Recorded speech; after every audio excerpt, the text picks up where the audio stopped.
Please start. नमस्कार मंडळी. मी doctor Swapnali Anil Dhangar. मी MD Ayurveda आहे आणि गेली 16 वर्ष मी ऑथेंटिक आयुर्वेदाची प्रॅक्टिस करते. माझं पंचकर्म सेंटर आणि माझं आयुर्वेदिक क्लिनिक व्हाईटफील्ड एरियामध्ये आहे. मागच्या सेशनला मी माझा डिटेल इंट्रो दिलेला आहे, सो त्यामध्ये मी आता वेळ वाया घालवत नाही. सो डायरेक्टली आपण टॉपिकलाच स्टार्ट करूयात. गेली 2 महिने झालं प्रत्येक जण लॉकडाऊन एन्जॉय करतोय. कुणी वेगवेगळ्या डिशेस बनवतोय, कुणी ऑफिसचं काम, घरातलं काम ह्याच्यामध्ये जरा त्यांची तारांबळ उडाली आहे. पण एव्हरीवन इज एन्जॉयिंग और प्रत्येक जण आपल्या परीने जे आहे ह्या 2 महिन्यांचा कालावधी त्यांनी घालवलेला आहे आणि आता हळूहळू लॉकडाऊन जे आहे ते संपत आहे. भरपूर सारे स्टोअर्स जे आहेत किंवा क्लिनिक्स आहेत किंवा इसेन्शियल सर्व्हिसेस आता स्टार्ट झालेल्या आहेत. ऑफिस काही स्टार्ट झालेले आहेत आणि स्कूल पण स्टार्ट होण्याच्या मार्गावर आहे. तर प्रत्येकाच्या मनामध्ये एक धाकधूक आहे की इतके दिवस आपण घराच्या आतमध्ये होतो, आपण सुरक्षित होतो. आता घराच्या बाहेर जेव्हा पडू तर तेव्हा काय? तर तेव्हा माझ्या मुलाची किंवा माझ्या फॅमिली मेंबर्सची इम्युनिटी जी आहे ती मला वाढवायची आहे. मला WhatsAppवर, Facebookवर, आपल्या नारी शक्ती ग्रुपवर बरेच मेसेजेस येतात की "अगं स्वप्नाली, माझ्या मुलाची इम्युनिटी खूप कमी आहे आणि त्यासाठी काही औषध सुरू करता येईल का?" आणि जसं पावसाळा सुरू झाल्यानंतर असे बेडकं वरती येतात, तसं असं काही पॅन्डेमिक आलं की भरपूर सारे WhatsAppवर, सोशल मीडियावर मेसेजेस शेअर होतात की हे पर्टिक्युलर मेडिसिन घेतल्यानंतर इम्युनिटी वाढते. किंवा आता नवीन एक होमिओपॅथिक मेडिसिन आलंय त्याच्याबद्दल पण मला बरेच जण विचारतात की हे मेडिसिन स्टार्ट केलं तर किती चांगलं आहे, कसं स्टार्ट करायचं वगैरे. त्या सगळ्यांना मी एक सांगू इच्छिते की first of all me homeopathic doctor नाहीये, त्यामुळे मला यातलं माहिती नाहीये. आणि प्रत्येक कुठलंही औषध सुरू करताना त्या पॅथीच्या डॉक्टरना कन्सल्ट करूनच मेडिसिन सुरू करा. कारण प्रत्येकाची बॉडी ही वेगळी असते आणि प्रत्येकाची बॉडी ही प्रत्येक औषधाला वेगळ्या तऱ्हेने रिॲक्ट करते. त्याच्यामुळे कुठलंही औषध सुरू करताना ॲलोपॅथीचं असू देत, कुठल्याही पॅथीचं असू देत, आयुर्वेद असू देत, होमिओपॅथ असू देत, त्या पर्टिक्युलर डॉक्टरला कन्सल्ट करा. ऑनलाईन कन्सल्टिंगचे ऑप्शन्स आहेत. आपल्या ग्रुपमध्ये खूप सारे डॉक्टर्स आहेत, त्यांचे फोन नंबर अवेलेबल आहेत. त्यांना मेसेज करा, त्यांच्याकडनं जाणून घ्या आणि मगच हे औषधं सुरू करा. सो आफ्टर हे सगळं जेव्हा आमच्या ग्रुपमध्ये डिस्कशन झालं की इम्युनिटी कशी वाढवायची आणि काय काय फॅक्टर्स आहेत इम्युनिटी वाढवण्यासाठी, तेव्हा मग मी डिसाईड केलं की हा आपण टॉपिक घ्यायला हवा. आणि BM टीम आणि कपिलनी मला हा चान्स दिला हा टॉपिक इथे मांडण्याचा. So thank you so much BM team. So let's start with our topic. So ayurvedic immune booster medicines and suvarnaprashan sanskar. Suvarnaprashan संस्कार मी नंतर पुढे सांगणारच आहे, पण एक छोटासा इंट्रो सांगते इथे की सुवर्णप्राशन पर्टिक्युलरली जे किड्स आहेत आपले 0 to 16 इयर्सचे, त्यांच्यासाठी त्यांची इम्युनिटी वाढवण्यासाठी खूप चांगला संस्कार आहे. त्याबद्दल आपण पुढे बोलूच या. तर आता जेव्हा आपण आयुर्वेदिक हे बोलतो, आयुर्वेदिक मेडिसिन किंवा आयुर्वेदिक इम्युनिटी बूस्टर बोलतो. तर जसं मी आधी सांगितलं ॲलोपॅथीमध्ये प्रत्येक ठिकाणी कुठल्याही तापावर जे आहे आपण क्रोसिन मेडिसिन आपण हे प्रत्येकाला देऊ शकतो. पॅरासिटामॉल जे आहे ते प्रत्येकाला देऊ शकतो. पण आयुर्वेदामध्ये तसं होत नाही. ताप भलेही एकाच प्रकारचा असला तरीही प्रत्येक व्यक्तीसाठी त्या तापावरची ट्रीटमेंट जी आहे, त्या तापावरचं मेडिसिन जे आहे ते चेंज होत असतं. त्यामुळे सगळ्यात अगोदर इम्युनिटी जाणून घेण्याच्या अगोदर आयुर्वेदाचे काही जे बेसिक प्रिन्सिपल्स आहेत ते आपल्याला जाणून घेणं आवश्यक आहे. ते बेसिक प्रिन्सिपल्स पाहूयात आज आपण. त्यानंतर प्रकृती परीक्षण जे आहे त्या बेसिसवरही ऍक्च्युली आपला एक 60% मेडिकेशन जे आहे हे प्रकृतीवर डिसाईड होतं. बरेच जण मला व्हॉट्सअपवर मेसेज करतात की मला असा असा त्रास होतोय आणि मला मेडिसिन सांगा. तर हा जो प्रकृतीचा मुद्दा आहे त्यामुळे आपण भरपूर वेळेस जे आहे ऑनलाईन व्हॉट्सअपवर किंवा टेलिग्रामवर मेडिकेशन सांगू शकत नाही, कारण आयुर्वेदा बेसिकली वर्क्स ऑन दिस प्रकृती परीक्षण कन्सेप्ट. नंतर आहे आयुर्वेदामध्ये व्याधी क्षमत्व जे आहे त्याबद्दल काय सांगितलेलं आहे. भरपूर वेळेस असं होतं की मैत्रिणी सांगतात, की माझ्या मुलाला मी खूप चांगलं देते, तरीही तो सारखा आजारी पडतो. मी मॉडर्नचे मेडिसिन्स ट्राय केले, आयुर्वेदिक ट्राय केलं, होमिओपॅथिक ट्राय केलं, पण तरी त्याची इम्युनिटी काही वाढत नाहीये. तर ती इम्युनिटी म्हणजे आयुर्वेदामध्ये काय सांगितलेलं आहे ते आपण डिस्कस करूया. सगळ्यात महत्त्वाचा मुद्दा ज्याच्यासाठी भरपूर जण आज प्रेझेंट आहेत, की आयुर्वेदामध्ये जे काही मेडिसिन सांगितलेले आहेत इम्युनिटी वाढवण्यासाठी ते, आणि नंतर सुवर्णप्राशन याच्याबद्दल आपण डिस्कस करणार आहोत. So let's start with the basic principles of Ayurveda. Ayurveda हजारो वर्षापूर्वी लिहिलेला ग्रंथ आहे, की ज्याच्यामध्ये तो ग्रंथ फक्त ह्याच्यासाठी नाहीये, की फक्त रोगी व्यक्तींची चिकित्सा करण्यासाठी नाहीये, तर त्यामध्ये एका स्वस्थ व्यक्तीने आयुष्य कसं जगावं, डे टू डे लाईफ मध्ये काय करावं, ऋतूनुसार आहार विहारामध्ये कसा बदल करावा, ह्या सगळ्या गोष्टी त्याच्यामध्ये सांगितलेल्या आहे. So basically this science helps to maintain the healthy status of a healthy person and helps to eradicate diseases from the diseased one. So हा हेल्थ सायन्स म्हणण्यापेक्षा इट्स अ लाईफ सायन्स. त्यानंतर आयुर्वेदाची ट्रीटमेंट जी आहे खूप साऱ्या फॅक्टर्सवर depend करते. आयुर्वेदामध्ये वेगवेगळे परीक्षण सांगितलेले आहेत, त्रिविध परीक्षण सांगितलेलं आहे, अष्टविध परीक्षण सांगितलेलं आहे, दशविध परीक्षण सांगितले, म्हणजे कुठल्या स्टेप्सनी एखाद्या पेशंटला ट्रीट करायचं किंवा कुठले पॉइंट्स कन्सिडर करून त्यांच्यामध्ये मेडिकेशन द्यायचे, ह्या सगळ्या फॅक्टर्सचा विचार करून आपण ती ट्रीटमेंट प्लॅन करत असतो. तर त्यातले काही पॉइंट्स मी इथे मेन्शन करते. तर त्यामध्ये जे आहे प्रकृती आहे, जे मी आधी सांगितलंय तुम्हाला. अग्नी म्हणजे तुमचा डायजेस्टिव्ह स्ट्रेंथ, तुमची पचन संस्था जी आहे ती. त्यानंतर कोष्ठ, तुमची बॉवेल हॅबिट, तुमचे इंटेस्टाइन्स किती स्ट्रॉंग आहे. बेसिकली ह्या 3 गोष्टींवर जी आहे तुमची ट्रीटमेंट जी आहे ती डिपेंड करते. तर हे पॉइंट्स आपण बघणार आहोत. आता प्रकृती परीक्षण म्हणजे काय किंवा प्रकृती म्हणजे काय? प्रकृती म्हणजे एखाद्या व्यक्तीचा मूळ स्वभाव.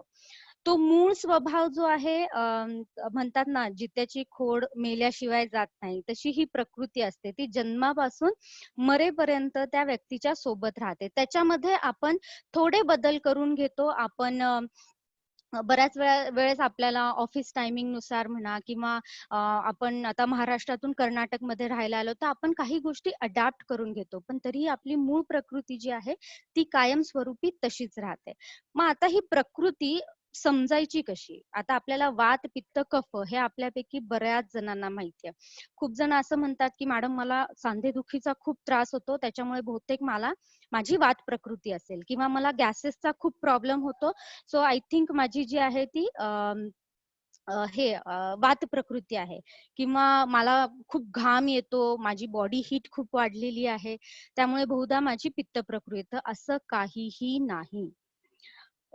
नॉर्मल अवस्थेमधले वात पित्त कफ आणि विकृत अवस्थेमधले वात पित्त कफ ह्या दोन्ही डिफरंट कन्सेप्ट आहेत. प्रत्येकाच्या बॉडीमध्ये वात पित्त कफ हे 3 फॅक्टर्स असतातच, आणि ते जेव्हा कमी जास्त होतात तेव्हा हे त्रास दिसून येतात. म्हणजे ऍसिडिटी होणं किंवा बॉडी हीट वाढणं किंवा सांधेदुखी होणं, हे हे ह्या व्याधी उद्भवतात. पण नॅचरली जे असतात, तर ते कसे परीक्षण करायचे, तर त्याचे छोटे काही पॉइंट्स मी इथे मांडत आहे. याचा साधारण एक 100 प्रश्नांची याची एक प्रश्नावली आहे. तर त्यातले मी फक्त 4-5च इथे मेन्शन करतेय. पण जर कुणाला जाणून घ्यायची असेल की त्यांची प्रकृती काय आहे, तर मला मेसेज करा. मी नक्की हेल्प करेल तुम्हाला प्रकृती जाणून घेण्यासाठी. तर त्यातले सगळ्यात म्हणजे एखाद्या पेशंटला बघता क्षणी जर आपल्याला हे करायचंय की एक डिसिजन करायचे की ह्याची प्रकृती काय असेल, तर फर्स्ट त्याचं बॉडी स्ट्रक्चर जे खूप थिन असतील तर इट्स इन्क्लुडेड इन वात प्रकृती. Medium sort of body texture असेल त्यांचं तर इट्स पित्त प्रकृती. आणि हट्टा गट्टा गबरू पंजाबी जवान that is included into kapha prakriti. Hair texture जे आहे फ्रीझी, ब्रिटल, स्प्लिट सेन्स असणारे, मधूनच तुटणारे केस, असे जर असतील तर इट्स इन्क्लुडेड इन वात प्रकृती. वयाच्या अगोदरच जर केस पांढरे होत असतील, ग्रे कलरचे केस असतील आणि डोकं गरम होऊन खूप हेअर फॉल होतो, अशी अशी जर कंप्लेन असेल तुमची, तर इट्स इन्क्लुडेड इंटू पित्त प्रकृती. आणि अगदी छान काळेभोर लांब सडक जर स्मूथ ब्लॅक हेअर्स असतील, तर तुम्ही कफ प्रकृतीच्या. आता हंगर हंगर हे जे आहे ते तुमची डायजेस्टिव्ह स्ट्रेंथ जी आहे ती डिसाईड करण्यासाठी आपल्याला हेल्प करते. आपण मागच्या एका पॉइंट मध्ये बघितलं की अग्नी, तर ही अग्नी आणि हा हंगर हा सेम आहे. तर हंगर मध्ये जे आहे की तुम्ही तुम्ही किती वेळामध्ये तुमचा आहार जो आहे पचन होतो, ते जे परीक्षण आहे ते इन्क्लूड होतं ह्या अग्नीमध्ये. तर त्याच्यामध्ये वात प्रकृतीचा व्यक्ती जो असतो, तर त्या व्यक्तीमध्ये जेवणाच्या टायमिंग ज्या आहेत त्या खूप इरेग्युलर असतात. कधी हा व्यक्ती दिवसातनं 4 वेळेस खातो, तर कधी दिवसातनं 2 वेळेस खातो. कधी सकाळी 10 वाजता त्याला भूक लागते, तर कधी संध्याकाळी 4 वाजेपर्यंत उपाशी राहतो. तर अशा जर इरेग्युलर टायमिंग्स असतील तुमच्या जेवणाच्या, तर तुमची ही वात प्रकृती आहे. काही व्यक्तींना भुकेची वेळ निघून गेल्यानंतर अगदीच सहन होत नाही. चक्कर यायला लागते, डोळ्यासमोर अंधारी यायला लागते. त्यामुळे त्यांना पर्टिक्युलर त्यावेळेस जेवायला हवंच असतं. ही व्यक्ती जी आहे दर 4 तासाला खाणारी असते.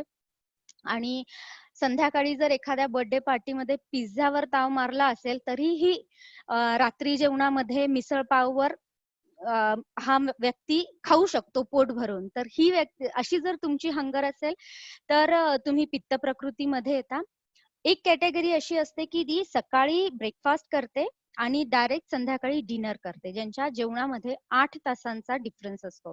तर ही व्यक्ती जी आहे कफामध्ये इन्क्लूड होते. आता ही प्रत्येक गोष्ट जी आहे ती त्या पर्टिक्युलर व्यक्तीसाठी नॉर्मल आहे. म्हणजे तुम्हाला 8 तासामध्ये भूक लागते म्हणून तुम्ही तुमच्यामध्ये काहीतरी विकृती आहे किंवा तुमच्यामध्ये डिसीज आहे असं काहीही नाही.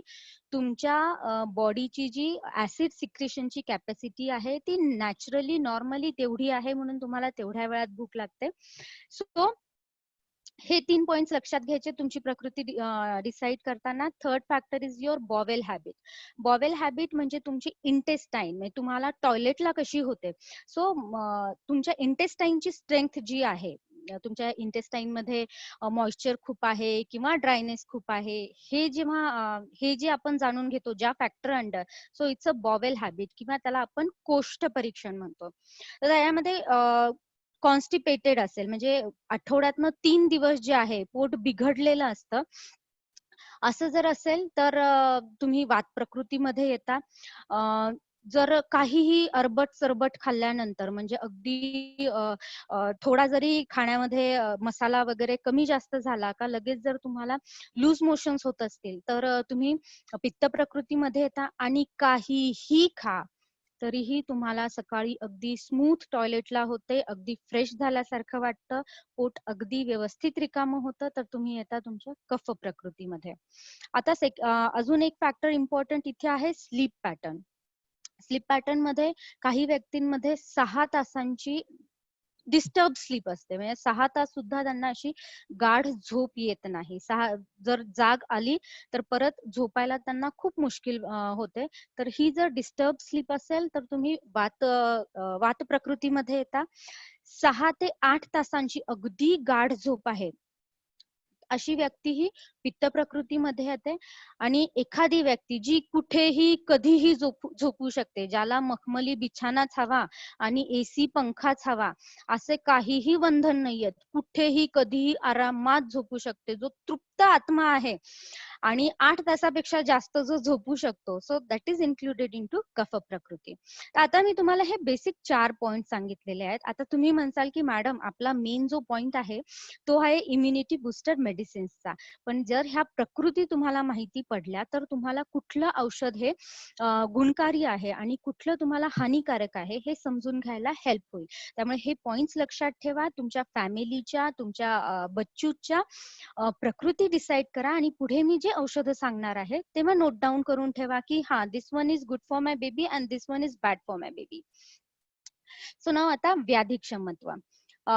व्याधी क्षमत्व आता आपण भरपूर वेळेस बघतो की ऑफिसमध्ये, आता आपली न्यूक्लिअर फॅमिली आहे त्यामुळे आपण आता मोठ्या अशा फॅमिलीमध्ये राहत नाही, त्यामुळे एक्झाम्पल देते स्कूल आणि ऑफिसचं. बऱ्याच वेळा असं होतं की ऑफिस मधला बाजूला बसणारा कलिग किंवा स्कूलमध्ये जर कुणाला व्हायरल इन्फेक्शन झालेलं असेल, सर्दी खोकला असेल, तर त्या व्यक्तीकडनं काही जणांना लगेच त्या लक्षणांची लागण होते, लगेच त्यांना सुद्धा ती लक्षणं दिसून येतात. पण काही व्यक्तींमध्ये जे आहे त्यांना काहीही फरक फरक पडत नाही, जरी ते बेंचमेट असले, एकाच बेंचवर बसतात दोघं, पण तरीही त्यांना काहीही फरक पडत नाही. तर असं का होतं की एखाद्या व्यक्तीला ती त्या गोष्टीची लागण खूप लवकर होते आणि एखाद्या व्यक्तीला काहीच लक्षणं दिसत नाही. तर ही जी बाब आहे ती 2 गोष्टींवर डिपेंडेंट आहे. त्यातली एक म्हणजे तुमच्या बॉडीची फायटिंग स्पिरिट, त्याला आयुर्वेदामध्ये आपण व्याधी क्षमत्व म्हणतो, आणि दुसरी आहे तुमच्या बॉडीची स्ट्रेंथ, त्याला आपण शारीरिक बल म्हणतो. तर ह्या 2 गोष्टींच्या आधारे जी आयुर्वेदामध्ये व्याधी क्षमत्व सांगितलेलं आहे, त्यांना 3 कॅटेगरीज मध्ये क्लासिफाय केलेलं आहे. एक आहे तुमची सहज इम्युनिटी, म्हणजे जी बाय बर्थ तुम्हाला भेटलेली असते, जी तुमच्या आई वडिलांकडनं, तुमच्या आजी आजोबांकडनं तुम्हाला ट्रान्सफर झालेली असते. म्हणतात ना की शुद्ध बीजापोटी फळ रसाळ गोमती, म्हणजे जर बीज जे आहे ते जर शुद्ध असेल तर त्यापासून निर्माण होणारं जे फळ आहे ते पण गुड क्वालिटीचं असतं. सो जर आई वडिलांमध्ये किंवा आजी आजोबांमध्ये काही डिसीज असतील तर ते जे आहे ते तुमच्या जीन्स मधनं तुमच्या प्रजनीला, तुमच्या होणाऱ्या बाळाला हे ट्रान्सफर होत असतात. आणि जर तुमची इम्युनिटी पॉवर खूप कमी आहे तर तीच इम्युनिटी पॉवर जी आहे तुम्ही तुमच्या बेबीला ट्रान्सफर करताय. त्यामुळे जर अशी तुमची बेबी असेल की ज्याची नॅचरल इम्युनिटी जी आहे, कंजेनायटल इम्युनिटी जी आहे ती खूप कमी आहे, तर अशा बाळांना तुम्हाला लॉंग टर्म मेडिकेशन घ्यायला लागतं, तुम्हाला सारखं सारखं त्यांना मेडिसिन द्यायला लागतं. आणि जर तुम्ही न्यूली मॅरिड आहात, बेबीसाठी प्लॅन करत आहात, तर ह्या सगळ्या गोष्टी टाळण्यासाठी एक healthy production of sperm and ovum साठी I will suggest you to go for a panchakarma treatment. कन्सेप्शनच्या आधी डिटॉक्सिफिकेशन किंवा पंचकर्म ट्रीटमेंट करून घ्या, जेणेकरून healthy production of sperm and ovum होईल आणि त्यापासून तयार होणारा जो प्रजनी आहे, जी बर्थ घेणारा जो तुमचा बेबी आहे, तो सुद्धा मेंटली, फिजिकली, स्पिरिच्युअली स्ट्रॉंग आणि हेल्दी असेल. So this was about congenital immunity और sahaj immunity. Second classification is kalaj immunity, किंवा ही कालज इम्युनिटी जी आहे ती टाइम नुसार, एज नुसार, सीझन नुसार ही चेंज होत असते. जसं मॉर्निंग पिरियड मध्ये we feel very fresh and active, कारण जो मॉर्निंग पिरियड असतो तेव्हा आपला मेटाबॉलिक रेट खूप जास्त असतो. त्यामुळे आपण आयुर्वेदात किंवा प्रत्येक ठिकाणी सांगितलेलं आहे की जेव्हा तुम्ही एक्सरसाइज करता तेव्हा तुम्ही मॉर्निंग पिरियड मध्ये करा. So second is your season. हिवाळ्याच्या दिवसांमध्ये आजी किंवा आई मेथीचा शिरा, ड्रायफ्रुटचे लड्डू किंवा बदाम खारिकेची खुराक अशी सुरू करायची त्या पर्टिक्युलर सीझन मध्ये. का? कारण त्या सीझन मध्ये तुमचा डायजेस्टिव्ह पॉवर जी आहे, तुमची डायजेस्टिव्ह सिस्टीम जी आहे ती खूप स्ट्रॉंग असते. त्यामुळे त्या पर्टिक्युलर सीझन मध्ये जर तुम्ही आहार घेतला, एखादा पर्टिक्युलर आहार घेतला, तर तो आहार तुम्हाला पुढच्या जो काही 8 महिन्यांचा कालावधी आहे तेव्हा तुमची इम्युनिटी मेंटेन करण्यासाठी हेल्प करतो. So this was seasonal immunity. Age wise immunity आपण सगळ्यांना माहिती, लहान मुलं आणि वृद्ध व्यक्ती ह्या जास्त प्रोन असतात अशा ह्या इन्फेक्शनला. आता इव्हन लॉकडाऊन मध्ये सुद्धा गव्हर्नमेंटने सांगितलेलं की लहान मुलांना आणि ओल्ड एज पर्सनला जास्त काळजी घ्यायला सांगितलेली आहे. का? कारण ह्या 2 कॅटेगरीज मध्ये इम्युनिटी पॉवर खूप कमी असते. कारण मुलांमध्ये बॉडी बिल्डिंग सुरू झालेली असते आणि जे वृद्ध लोक आहेत त्याच्यामध्ये बॉडी डिस्ट्रक्शन जे आहे ते होत असतं. पण युथ मध्ये बॉडी सेल्स हे फुल्ली डेव्हलप झालेले असतात, त्यांच्या प्रत्येक सिस्टीम ही फुल्ली डेव्हलप झालेली असते. त्यामुळे ते फिजिकली, मेंटली खूप स्ट्रॉंग असतात आणि they are not very prone to any sort of infection. आता सगळ्यात महत्वाचा मुद्दा म्हणजे आपली अक्वायर्ड इम्युनिटी किंवा युक्तिकृत इम्युनिटी. ही इम्युनिटी सध्याच्या परिस्थितीला आपल्याला खूप इम्पॉर्टंट आहे आणि ही इम्युनिटी आपल्याला आपल्या बॉडीमध्ये डेव्हलप करायची आहे. तर आता ही इम्युनिटी आपण कशी डेव्हलप करणार? त्यासाठी 3 फॅक्टर्स जे आहेत ते खूप महत्वाचे आहेत. एक म्हणजे तुमचा आहार, दुसरा तुमचा व्यायाम आणि तिसरा म्हणजे औषधी चिकित्सा किंवा ट्रीटमेंट. आता आहारमध्ये काय खावे, कसे खावे आणि कधी खावे? तर सगळ्यात आधी कधी खावे? आधी पचलेला तुमचा आहार जो आहे तो फुल्ली डायजेस्ट झाल्यानंतर आपल्याला पुढचा आहार घ्यायचा आहे. आता आधी खाल्लेलं माझं पचन झालंय हे कसं कळणार? तर त्यासाठी टंग म्हणजे तुमची जीभ जी आहे, तुमची जिव्हा जी आहे, ती तुमच्या डायजेस्टिव्ह ट्रॅक्टचा मिरर आहे, आरसा आहे. ती सांगेल की तुमच्या डायजेस्टिव्ह स्ट्रेंथ किती स्ट्रॉंग आहे. सकाळी उठल्याबरोबर ब्रश करायच्या अगोदर आरशामध्ये आपली जीभ चेक करायची आहे. जर ती पिंक कलरची आहे तर समजून घ्यायचंय की तुमची डायजेस्टिव्ह सिस्टीम स्ट्रॉंग आहे आणि तुम्ही आधी खाल्लेलं जे आहे त्याचं व्यवस्थित पचन झालेलं आहे. पण जर तुमची टंग कोटेड आहे, व्हाईट कोटिंग आहे किंवा येलोइश कोटिंग आहे, तर समजायचंय की डायजेस्टिव्ह सिस्टीम खूप वीक आहे आणि जे आधी खाल्लेलं आहे त्याचं पचन झालेलं नाही. मग अशा अवस्थेमध्ये एकतर गरम पाणी प्यायचंय आणि लंघन करायचं म्हणजे काही काळासाठी उपवास करायचा आहे, जेणेकरून आधी खाल्लेलं जो आहार आहे तो व्यवस्थित पचला पाहिजे. आता काय खायचं? तर ह्या कंडिशनमध्ये गरमागरम बनवलेलं अगदी फ्रेश फूड प्रिफर करा, जे खूप ड्रायही नसावं, खूप ऑइलीही नसावं असं फूड घ्या. आणि जे तुम्हाला प्रकृती सांगितलेली आहे, मी आधी मेन्शन केली, तर त्या प्रकृतीची जी लक्षणं आहेत ती हॅम्पर होणार नाहीत असा आहार घ्या. तुम्ही वात प्रकृतीचे आहे, ऑलरेडी तुम्हाला कॉन्स्टिपेशन होतंय आणि अशा कंडिशन मध्ये जर तुम्ही वडापाव खाताय, पिझ्झा खाताय, बर्गर खाताय, तर काय होईल? तुमचं कॉन्स्टिपेशन अजून वर्स्ट होईल. तर त्यामुळे तुमच्या प्रकृतीला लक्षात घेऊन तुमचा आहार जो आहे तो डिसाईड करा. आयुर्वेदामध्ये काही कॉम्बिनेशन्स जे आहेत ते टोटली अवॉइड करायला सांगितलेले आहे. जसं की मधाला गरम करायचं नाही. हा मुद्दा मी इथे मुद्दाम मांडतीये की मधाला गरम करणं आयुर्वेदात सांगितलंय की it creates some toxicity in your body. हा मुद्दा आपल्याला सुवर्णप्राशनमध्ये परत एकदा डिस्कस करायचा आहे म्हणून सांगितला. त्यानंतर दूध आणि फळं ह्यांना एकत्र सेवन करायचं नाहीये. So avoid milkshakes. मिल्कशेक मध्ये योगर्ट घाला. आणि असे भरपूर सारे विरुद्ध आहार म्हणून एक कन्सेप्ट आहे, त्याच्यामध्ये भरपूर सारे हे दिलेले आहेत, पॉइंट्स दिलेले आहेत की हे कॉम्बिनेशन आपण टाळायला पाहिजे. त्यानंतर अक्वायर्ड इम्युनिटी मध्ये पार्ट येतो एक्सरसाइज, योगा. तर योगामध्ये जी आसनं किंवा ज्या योगिक क्रिया तुमच्या रेस्पायरेटरी सिस्टीम, तुमची डायजेस्टिव्ह सिस्टीम, तुमची लिम्फॅटिक सिस्टीम, तुमची हार्मोनल सिस्टीम यांना स्ट्रेंथन करतात. हे सगळे व्यायाम तुम्हाला फॉलो करायचे आहेत. फॉर एक्झाम्पल अनुलोम विलोम प्राणायाम आहे, कपालभाती आहे, भस्त्रिका आहे. ह्या सगळ्या क्रिया ज्या आहेत तुमच्या रेस्पिरेटरी सिस्टीमला, तुमच्या नर्वस सिस्टीम साठी खूप चांगल्या आहेत. नंतर भुजंगासन आहे, तुमचं पवनमुक्तासन आहे, पश्चिमोत्तानासन आहे, सर्वांगासन आहे. हे सगळी आसनं जी आहे, वज्रासन आहे, ही आसनं सगळी तुमच्या इम्युनिटी, तुमच्या डायजेस्टिव्ह सिस्टीमला आणि रेस्पिरेटरी सिस्टीमला स्ट्रेंथन करते.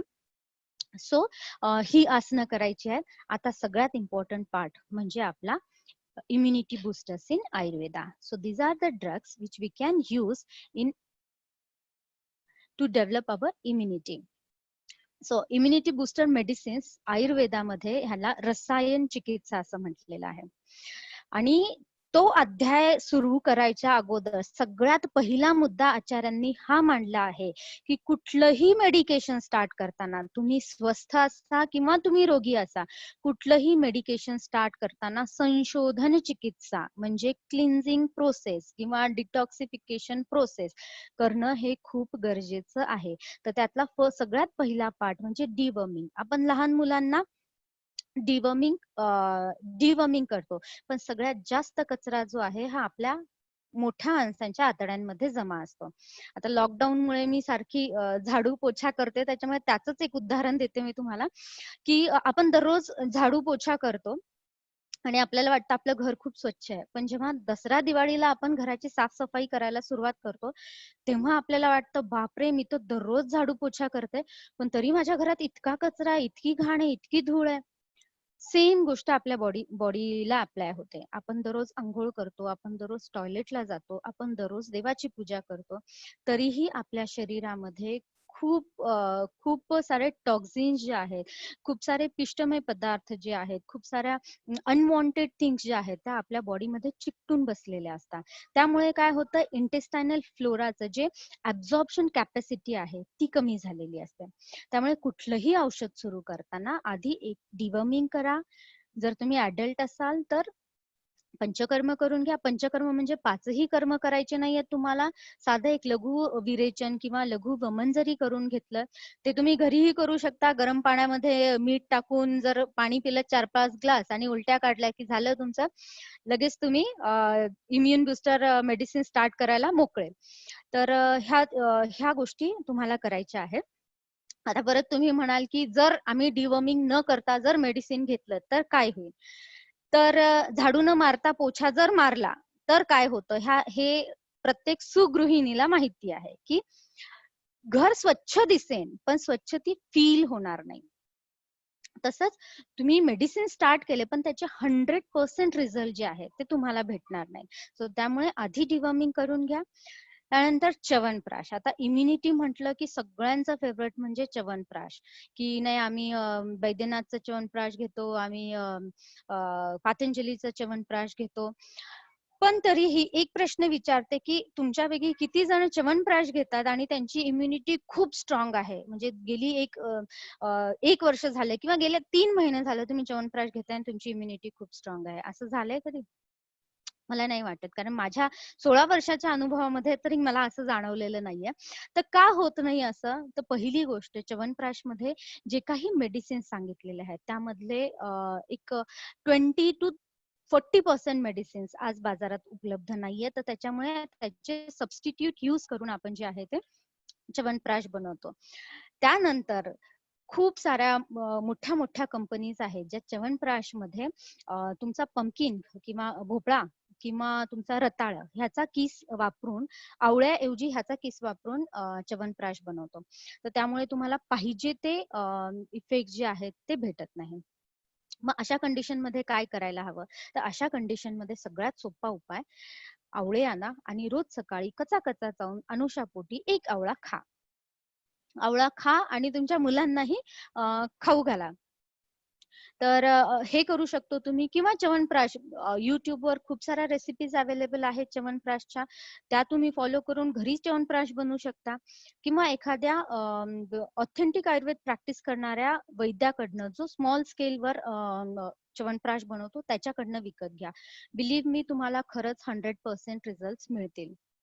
त्यानंतर जो आहे सध्या एक ॲडव्हर्टाइज खूप गाजलेली आहे, "दो घूट की बात है." तर त्यामुळे भरपूर जणी कालच आमची नारी शक्तीवर डिस्कशन झालं याबद्दल, की मी आवळा स्वरस घेते आणि कुमारी स्वरस घेते.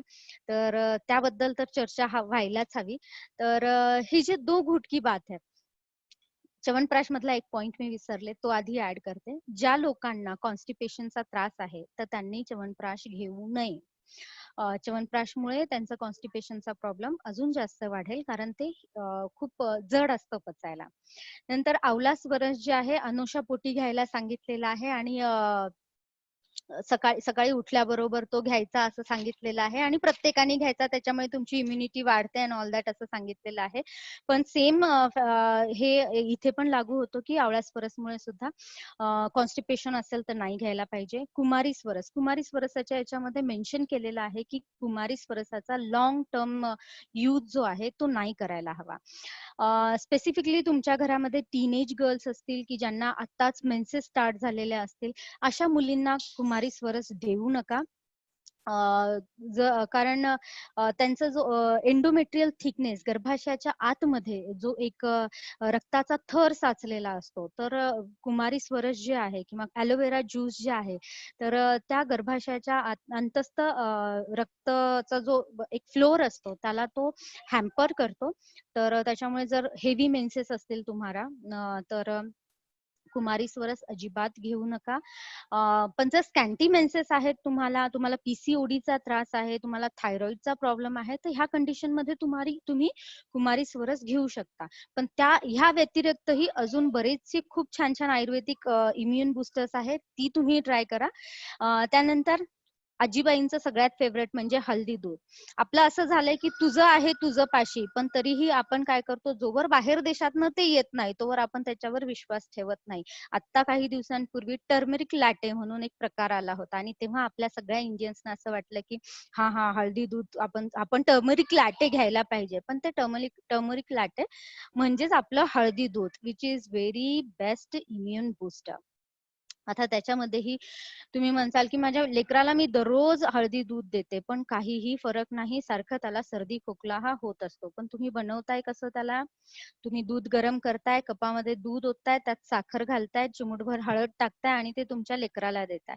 त्या 5 मिनिटाच्या संपर्कामध्ये त्या हळदीचे पूर्ण एक्स्ट्रॅक्ट त्या दुधात उतरतायत का हो? नाही उतरत आहे. मग अशा वेळेस काय करायचंय, दूध आणि पाणी समान क्वांटिटी मध्ये घ्यायचंय. त्याच्यामध्ये 1 टीस्पून हळद टाकायची. साखर ऑप्शनल आहे, पाहिजे असेल तर टाका, नाही पाहिजे असेल तर नका टाकू. त्या दुधाला छान उकळा. त्यातला द्रवांश जो पाण्याचा अंश आहे तो पूर्ण इव्हॅपरेट झाला पाहिजे आणि फक्त दुधाचा जो भाग आहे तो राहिला पाहिजे. तेव्हा काय होईल, तेव्हा तो हळदीचा पूर्ण एक्स्ट्रॅक्ट जो आहे तो दुधात उतरेल. हे तुम्ही 7 दिवस करा. 8व्या दिवशी मला फोन करा की हा स्वप्नाली ताई, इम्युनिटी खूप छान वाढलेली आहे म्हणून. सो हळदी दूध नक्की ट्राय करा. अगेन जर तुम्हाला गॉल ब्लॅडर स्टोन्स आहेत, तुम्हाला हायपर ऍसिडिटी आहे, तुम्हाला ब्लिडिंग रिलेटेड काही डिसऑर्डर्स असतील, जसं की उन्हाळ्यामध्ये घोळणा फुटणे म्हणजे नाकातनं रक्त येतंय, किंवा ब्लिडिंग पाईल्स आहेत, किंवा ड्युरिंग मेन्स्ट्रुएशन खूप हेवी ब्लिडिंग होते, किंवा अननोन युटेराईन ब्लिडिंग आहे, तर अशा कंडिशन्स मध्ये हळदी दूध घेऊ नका. त्यानंतर आहे त्रिफळा चूर्ण. त्रिफळा चूर्ण अगेन खूप बेस्ट. आता जर तुमचे मुलं टीनेजर्स असतील तर त्यांच्यासाठी खूप छान आहे त्रिफळा चूर्ण, कारण युथ मध्ये, टीनेज मध्ये बॉडीमध्ये खूप सारे हार्मोनल चेंजेस होत असतात, तर त्यांना हे खूप छान आहे.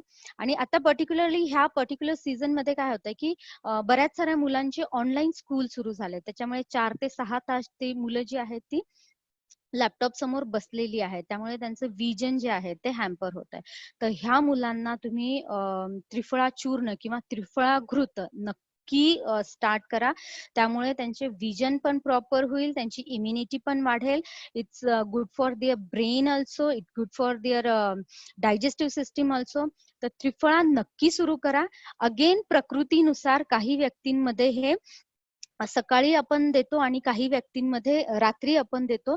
पण जर तुम्हाला ऍज अ इम्युन बुस्टर जर घ्यायचं आहे, रसायन म्हणून जर घ्यायचं आहे, तर रात्री झोपण्याच्या अगोदर जेवणानंतर कोमट पाण्यासोबत त्रिफळा चूर्ण घ्या. ठीक आहे. त्यानंतर त्रिफळा रसायन म्हणून एक कन्सेप्ट आहे. त्रिफळा इज कॉम्बिनेशन ऑफ 3 मेडिसिन्स, हरितकी, बिबिथकी आणि अमलकी. तर ह्यामध्ये जर तुम्ही लकी आहात आणि बँगलोरमध्ये जर तुम्हाला ही जर चूर्ण भेटली तर वेल अँड गुड, किंवा जर पुण्याला वगैरे जात असाल तर घेऊन या. तर त्याच्यामध्ये हरितकी चूर्ण जे आहे ते सकाळी उठल्याबरोबर मधासोबत घ्यायचंय. बिभितकी चूर्ण जे आहे ते जेवणाच्या आधी घ्यायचंय. आणि जसं मी आधी सांगितलं, अमलकी चूर्ण जे आहे ते रात्री झोपण्याच्या अगोदर घ्यायचं. मग तुम्ही ते मधासोबत घेऊ शकता, तुम्ही कोमट पाण्यासोबत घेऊ शकता, तुम्ही दुधासोबत घेऊ शकता. कॉम्बिनेशन तुम्ही ते ठरवू शकता. परत बरेच जण म्हणतात की आम्ही सकाळी गरम पाण्यात त्रिफळा घेऊन आम्ही घालून पितो म्हणून. तर तुम्हाला तसं करायचं असेल तर मी सजेस्ट करेन की रात्री झोपायच्या अगोदर लोखंडी पात्र असेल तुमच्याकडे, वेल अँड गुड, अदरवाईज ग्लासमध्ये त्रिफळा चूर्ण मिक्स करून रात्रभर ठेवा ते, आणि दुसऱ्या दिवशी सकाळी त्याच्यामध्ये मध मिक्स करून, किंवा तुम्हाला जर तसंच घ्यायचं असेल तर तसंच तुम्ही घेऊ शकता. त्याने तुम्हाला अजून जास्त चांगले रिझल्ट्स भेटतील. त्यानंतर मैद्य रसायन स्पेसिफिकली हे मी मुलांसाठी सांगितलेलं आहे. बऱ्याच पॅरेंट्सचे कंप्लेंट्स असतात, की खूप हायपर ॲक्टिव्ह आहे, स्कूलमध्ये लक्ष देत नाही, अभ्यासामध्ये थोडासा वीक आहे, लक्षात राहत नाहीत गोष्टी. तर अशा व्यक्तींसाठी तुम्ही मैद्य रसायन सुरू करू शकता. त्याच्यामध्ये मंडूकपर्णी आहे, त्याच्यामध्ये तुमचं शंखपुष्पी आहे, त्याच्यामध्ये तुमचं गुडूची आहे, त्याच्यामध्ये ज्येष्ठमध आहे. हे जर तुम्हाला एकेरी चूर्ण स्वरूपात भेटले तर तुम्ही एकेरी चूर्ण स्वरूपात घेऊ शकता. त्याला अगेन मध किंवा दुधामध्ये देऊ शकता तुमच्या मुलांना. जर हे कॉम्बिनेशन भेटलं किंवा मैद्य रसायन म्हणून एक मेडिसिन भेटतं मार्केटमध्ये, ते जरी भेटलं तुम्हाला तर तुम्ही ते प्रिफर करू शकता. नंतर हरितकी रसायन. ऍक्च्युली हरितकी जी आहे ती सगळ्यात बेस्ट इम्युन बूस्टर मेडिसिन आहे. असं म्हटलंय आयुर्वेदामध्ये, की एखाद्या वेळेस आई जी आहे ती मुलावर रागवू शकते, कातावू शकते, पण हरितकी जी आहे ती मुलांना कधीच बाधत नाही. मुलांना नेहमी ती एका आईसारखी आहे.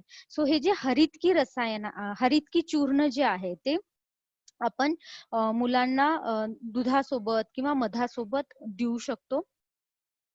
सकाळी उठल्याबरोबर अनुशापोटी हे रसायन आपल्याला द्यायचं. ह्याचा ऋतू हरितकी म्हणून एक कॉम्बिनेशन सांगितलंय, की ज्याच्यामध्ये वेगवेगळ्या ऋतूमध्ये आपल्याला वेगवेगळ्या कॉम्बिनेशन्स मध्ये जे आहे हे मेडिसिन आपल्याला घ्यायचं आहे. तर हे झालं हरितकी रसायन. तर हे जे आतापर्यंत मी सांगितले तर ते तुमचे इम्युन बूस्टर मेडिसिन्स होते. तुम्हाला जे अवेलेबल असतील, तुमच्या प्रकृतीला जे सूट होणारे असतील ते तुम्ही स्टार्ट करू शकता. नाव सुवर्णप्राशन संस्कार. हिंदू कल्चरमध्ये 16 प्रकारचे संस्कार सांगितलेले आहेत. त्यामधल्या एका संस्कारामध्ये एक एक सबसंस्कार म्हणून सुवर्णप्राशनचा उल्लेख येतो. तर सुवर्णप्राशन संस्कार जो आहे तो मुलांसाठी म्हणजे 0 डे टू 16 इयर्स मुलांसाठी हा खूप युजफुल आहे. अगेन जसं आपण म्हणतो, की जोवर बाहेर देशातनं हे प्रूव्ह होऊन येत नाही, तोवर आपण इंडियन्स त्याच्यावर जास्त विश्वास ठेवत नाही. सो ह्याच्यावर रिसर्च झालेला आहे युनिव्हर्सिटी ऑफ इलिनॉइस शिकागो. मी प्रोनाउन्सिएशन आय डोंट नो मी नीट केले की नाही, पण तिथे ह्याच्यावर रिसर्च झाला आणि it is proved that gold nano particles helps to increase immunity of human being. त्यामुळे गोल्ड गोल्ड सुवर्ण भस्म किंवा सुवर्ण भस्म रिलेटेड जे काही मेडिसिन्स आहेत ते तुम्ही तुमच्या मुलांना नक्की सुरू करू शकता. त्यातल्या त्यात सुवर्णप्राशन संस्कार जो आहे तो महिन्यातनं एकदा आपण ते मेडिसिन देतो मुलांना आणि ते पुष्य नक्षत्रावर देतो. पुष्य नक्षत्रावरच का तर ह्या नक्षत्रामध्ये बॉडीची कॅपॅसिटी डायजेस्ट करण्याची कॅपॅसिटी ह्या पर्टिक्युलर डेला जी आहे ती सगळ्यात जास्त असते. त्यामुळे त्या दिवशी आपण जे खातो, जे घेतो ते आपल्याला 100% रिझल्ट देतं. त्यामुळे पर्टिक्युलरली पुष्य नक्षत्रावर आपण हे जो संस्कार आहे तो करतो. जर तुमचा मुलगा सारखा सारखा आजारी पडत असेल, त्याला कुठले if he is a special child ज्याच्यामध्ये खूप त्याची ग्रास्पिंग पॉवर खूप कमी आहे, ज्याचे माइलस्टोन ज्या वयानुसार जे काही चेंजेस व्हायला हवेत, म्हणजे मान पकडली नाही वेळेमध्ये, पालथा झाला नाही वेळेमध्ये, चालतो उशिरा, असे काही जर लक्षणं तुमच्या बाळामध्ये तुम्हाला जर आढळून आले असतील तर तुम्ही त्यांनाही सुवर्णप्राशन सुरू करू शकता. पण त्यांना असं असतं की तुम्ही पुष्य नक्षत्राला सुरू करा आणि कंटिन्यू त्याला डेली अर्ली मॉर्निंग ते मेडिसिन तुम्हाला द्यायला लागतं. त्यानंतर भरपूर जण असं म्हणतात, की मी 24 कॅरेट सोन्याचं नाणं आहे माझ्याकडे, ते मी उगाळून माझ्या बाळाला देते किंवा ते नाणं मी पाण्यामध्ये उकळून घेते आणि ते पाणी मी माझ्या बाळाला देते. So it's similar with suvarnaprashan. So no. सुवर्णप्राशन आणि सुवर्णसिद्ध जल ह्या दोन्ही खूप वेगळ्या कन्सेप्ट आहेत. उद्या जर तुम्ही बाजारातनं खूप महागा मोलाचा बासमती तांदूळ आणलात आणि जर तुम्ही म्हटलात की नाही मी खूप महागाचा तांदूळ आणलाय आणि मी आता हा बाळाला माझ्या कच्चाच खायला देईन, चालेल का? बाळ पचवेल का ते? नाही ना. सेम गोष्ट, जे आपण सुवर्णप्राशन मध्ये सुवर्णभस्म औषध देतो त्याच्यावर 1000 वेळा वेगवेगळ्या प्रोसेस झालेल्या असतात. त्याला 1000 वेळा तापवून पर्टिक्युलर एका स्पेसिफिक मेडिकेटेड डिकॉक्शन मध्ये डिप केलेलं असतं. त्याच्यामुळे त्याचा ऍब्झॉर्प्शन रेट वाढलेला असतो. तो आपल्या म्हणजे त्याचं जे काही minute to minute nano particle जे आहे ते तुमच्या बॉडीमध्ये डिझॉल्व्ह होतात. भरपूर जणांना सुवर्णसिद्ध जल घेतल्यानंतर किंवा सोनं उगाळून घेतल्यानंतर जर दिलं तर त्यांना स्किन रॅशचा प्रॉब्लेम होतो किंवा त्यांना कॉन्स्टिपेशनचा त्रास होतो, कारण ते जे सोनं आहे ते पचायला खूप जड असतं. त्यामुळे जर तुमच्या आजूबाजूला आयुर्वेदिक प्रॅक्टिशनर असेल तर गो फॉर सुवर्णप्राशन संस्कार. आता आयुर्वेदिक प्रॅक्टिशनर मध्ये अजून एक गोष्ट मागे बऱ्याच दिवसांपूर्वी बीएम ग्रुपवर डिस्कस झाली होती. बऱ्याच ठिकाणी हे ड्रॉप फॉर्म मध्ये देतात, तर आयुर्वेदामध्ये कुठेही मेन्शन केलेलं नाहीये की हे ड्रॉप फॉर्म मध्ये असावं म्हणून. उलटा आयुर्वेदामध्ये हे मेन्शन केलेलं आहे की हे लेह्य फॉर्म मध्ये असावं. लेह्य फॉर्म मध्ये म्हणजे जे चाटून खाल्ल्या जातं त्या प्रकारचं हे औषध आहे. ह्या सुवर्णप्राशन मध्ये 3 मेन घटक असतात. एक तुमचं सुवर्ण भस्म, एक तुमचं घी आणि मेडिकेटेड घी, आणि थर्ड पार्ट इज हनी आणि मध. हे कधीही समान मात्रेत घेत नसतात. सो याचं एकाच 2 असं कॉम्बिनेशन असतं. आणि जर एखाद्या बॉटलमध्ये जर तुम्ही कधी ट्राय केलं की एखादं चूर्ण घरात साखर असेल किंवा मीठ असेल ते टाका, त्याच्यामध्ये मध आणि तूप हे मिक्स करा आणि ते ठेवून द्या थोड्या दिवसांसाठी. तुम्हाला जाणवेल की मिठाचा किंवा साखरेचा जो थर आहे तो खाली आहे, मधाचा त्याच्यावर आहे आणि तुपाचा सगळ्यात वर आहे. त्यानंतर तुम्हाला बराच वेळ लागतो हे मिक्सचर मिक्स करण्यासाठी. सो तुम्ही बाजारातून जे काही सुवर्णप्राशनच्या बॉटल्स घेऊन येता, तर त्याच्यामध्ये असंच होतं की जो काही तुमचं जे भस्म आहे, जो काही तुमचा पौष्टिक पोर्शन आहे तो खाली तळाला राहतोय आणि वरती फक्त मध जे आहे ते तुम्ही तुमच्या बाळाला देताय. आता ह्या तिन्हीचंही जर हे बघितलं तुम्ही, व्हॉट यू से, विस्कोसिटी जर बघितली, तर ते वेगवेगळं आहे. ते एकमेकांमध्ये मिक्स होणारे नाहीयेत. तुपाचा तवंग हा नेहमी वर असतो आणि सगळ्यांना माहितीये की हिवाळ्यामध्ये, पावसाळ्यामध्ये जेव्हा थंड ऋतू असतो तेव्हा ते तूप गोठतं. आतापर्यंत तुम्ही जितक्या ठिकाणी मेडिसिन दिले तिथे तुम्ही कधी पाहिले की गोठलेल्या तुपाच्या फॉर्म मध्ये आहे किंवा तुमची बॉटल तुम्ही ठेवलेली आहे आणि ते तूप गोठले, असं कधी झालंय? नसेल झालं तर त्याच्यामध्ये तुपाचा अंश नाहीये आणि ते सुवर्णप्राशन ड्रॉप जे आहेत ते योग्य नाहीयेत हे जाणून घ्या. परत बऱ्याच क्लिनिक्स मध्ये सुवर्णप्राशन जे आहे ते ड्रॉपलेट फॉर्म मध्ये देतात. आता बऱ्याच वेळेस असं होतं, माझ्या अनुभवातून सांगते, की जे लहान मुलं असतात ते आउट ऑफ क्युरियोसिटी ती जे ड्रॉपरचं जे नोझल असतं त्याला लिक करतात, त्याला जीभ लावतात, त्याला चाटतात आणि मग ती सेम बॉटल जी आहे ते बाकी सगळ्या पेशंटला यूज केली जाते, जे खूप वाईट आहे. सो त्यामुळे ड्रॉपर फॉर्म मध्ये देऊ नका. आणि हे जे कॉम्बिनेशन आहे ते चूर्ण, मध आणि ह्याचं घृताचं, हे जिथे फ्रेशली प्रिपेअर करून तुमच्या बेबीजला देण्यात येतं त्या ठिकाणी जा, त्या ठिकाणी द्या. आणि इथे पण सुवर्णप्राशन करण्याच्या आधी बाळाचं डिवॉर्मिंग नक्की करून घ्या. त्याच्यासाठी तुम्हाला बाजारामध्ये भरपूर सारे मेडिसिन्स अवेलेबल आहेत. जर तुम्ही नेहमी रेग्युलरली डिवॉर्मिंग करताय तर 1 डोस मध्ये तुमचं डिवॉर्मिंग होऊन जाईल. जर तुम्ही खूप दिवस झाले, खूप वर्ष झाले डिवॉर्मिंग नाही केलेलं आहे, एक साधारण 7 दिवसांचं तुम्ही विडंगारिष्ट सुरू करू शकता, तुम्ही कपिलावटी सुरू करू शकता, तुम्ही आरगवत वटी सुरू करू शकता, की ज्याने बाळाचं व्यवस्थित डिवॉर्मिंग होऊन जाईल, ज्याने तुमचे इंटेस्टाईन्स ते सुवर्णप्राशन जे आहे ते ऍब्झॉर्ब करण्यासाठी स्ट्रॉंग होतील. So this was about suvarnaprashan and that's it. So आजचा हा टॉपिक माझ्याकडून संपलेला आहे. तुम्हाला जर काही क्वेरीज असतील तर तुम्ही विचारू शकता. I am not sure how much time is left. Thank you very much. धन्यवाद डॉक्टर स्वप्नाली. खूप छान माहिती दिली आज तुम्ही आणि बरंच डिटेल्डमध्ये दिलेली आहे. इथे चॅटबॉक्समध्ये बरेच प्रश्न आहेत, तर येस मी वाचतो एक एक.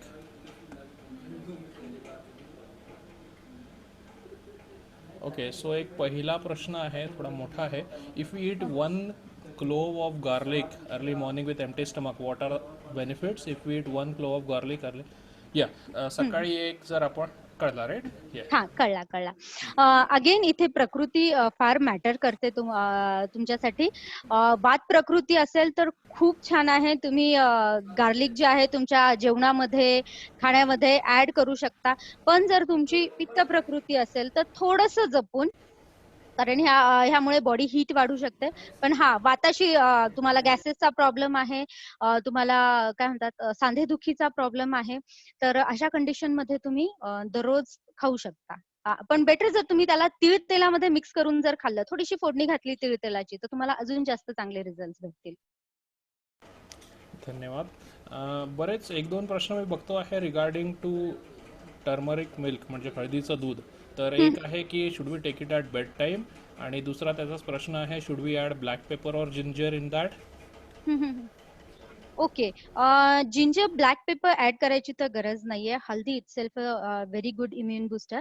So plain haldi doodh is good. And bedtime या यू कॅन.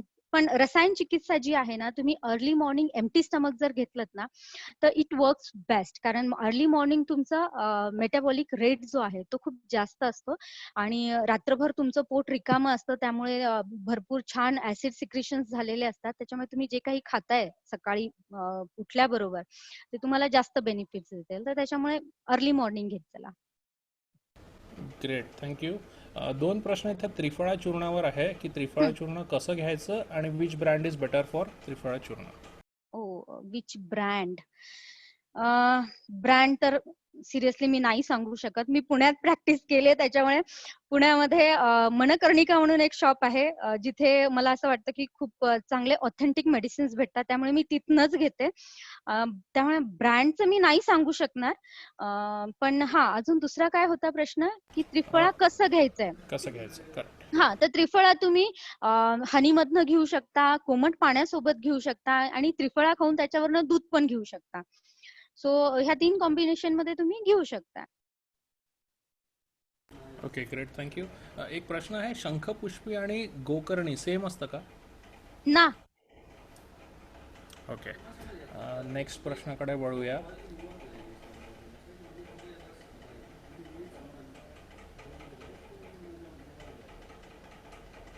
एक आहे प्रश्न मधाबद्दल आहे. मध कोणतं घ्यावं व तो लहान मुलांना द्यावा का विशेषतः 2 वर्षाखालील मुलांना? हा मला खूप छान प्रश्न वाटला हा. अ, मला मला मला माहित नाही तुमच्यापैकी किती जणांना माहितीये, पण लहानपणी जेव्हा बेबी जन्मतो ना, तेव्हा आधी अशी परंपरा होती की जिभेवर मधानी ओम लिहिल्या जायचा. तर त्याच्या मागचा उद्देश असा होता की मध जे आहे ते लेखन काम करतं. मध जे आहे ते लंग्स मध्ये जे काही हे जमा झाले, म्युकस जमा झालंय, तर त्याला बाहेर काढायचं काम करतं. तर त्याला लेखन कार्य म्हणतात. तर हे लहानपणी जन्मल्याबरोबर बाळांना केला जायचा. आता होतंय कसं, की डिलिव्हरी झाल्याबरोबर बाळाचं जे सक्शन करायला हवं, जे तोंडामध्ये, जो त्याच्या लंग्समध्ये, जो पोटामध्ये त्याच्या जे काही म्युकस जमा झालेला आहे, ते सक्शन व्यवस्थित केल्या जात नाही. त्याच्या मागे असं सायन्स आहे मांडलेलं, की तो म्युकस जो आहे तो नंतर डायजेस्ट होतो किंवा ऍब्झॉर्ब होतो आणि तो थ्रो आउट होतो, बाहेर फेकला जातो.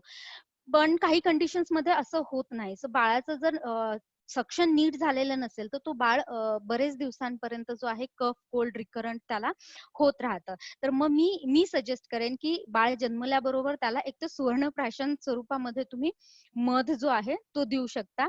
आता मध कोणता द्यायचा? मध कोणता द्यायचा मध्ये तुम्ही मधाची बॉटल जर फ्रीजमध्ये ठेवली आणि त्याच्यामध्ये जर साखरेचे ग्रॅन्युल्स फॉर्म झालेले आहेत, तर तो मध चांगला नव्हे. त्या अजून एक टेस्ट अशी आहे की तुम्ही त्याला पाण्यामध्ये टाकल्यानंतर एक मध जो असतो तो विरघळायला लागतो. तर that is also not a good honey. एक जो आहे त्याच्यामध्ये हनीकोम सारखं स्ट्रक्चर क्रिएट होतं. तो जो मध आहे तो ऑथेंटिक मध आहे. तर याच्यामध्ये काही ब्रँड्स जे आहेत, एक किरण नावाची ब्रँड आहे मधामध्ये, विच इज व्हेरी गुड. जर तुम्ही पुण्याला, माझं पुणे प्रेम मी इथे खूप दाखवते, पण आय कांट हेल्प इट. पुण्यामध्ये म्हणजे मधमाशांचं एक शाळा आहे युनिव्हर्सिटीच्या तिथे. तिथला पण मध खूप छान आहे. तुमच्यापैकी जर कुणी जात असेल, राहत असेल तिथे, तर नक्की मागवा आणि ट्राय करा. Okay, great, thank you. एक दुसरा प्रश्न आहे, महाराष्ट्रामध्ये बालाजी तांबेचं संतुलन बाल अमृत खूप प्रसिद्ध आहे, ते द्यावं का लहान मुलांना? बरं, बालामृत बालाजी तांबे. हम्म, काय सांगू आता याच्याबद्दल? बालामृत. बरं, ठीक आहे. तुम्हाला द्यायचंय ना तुमच्या मुलाला, आधी हे डिसाईड करा की तुमच्या बाळाचा प्रॉब्लेम काय आहे आणि तुम्ही कशासाठी देताय त्यांना ते. ठीक आहे. तुमचं बाळ पूर्ण हेल्दी आहे, mentally physically he is very fit and fine. तर त्याला औषध स्वरूपात काही देण्यापेक्षा आहार स्वरूपामध्ये त्याला जे काही त्याला गरज आहे, जे काही न्यूट्रियन्स द्यायचे ते देत चला. बालामृत बद्दल मला सिरियसली नाही माहिती. त्याचे कंटेंट्स वगैरे जर तुम्ही मला सांगू शकलात तर मग मी त्याच्यावर अजून तुम्हाला सांगू शकेल की हा इट्स गुड ऑर बॅड. परत तुमच्या बाळाची प्रकृती वगैरे ते पण इथे मॅटर करतं. सो आय विल सजेस्ट की go for suvarnaprashan. Okay, great. Any recommendation for chyawanprash brand? प्रश्न आहे.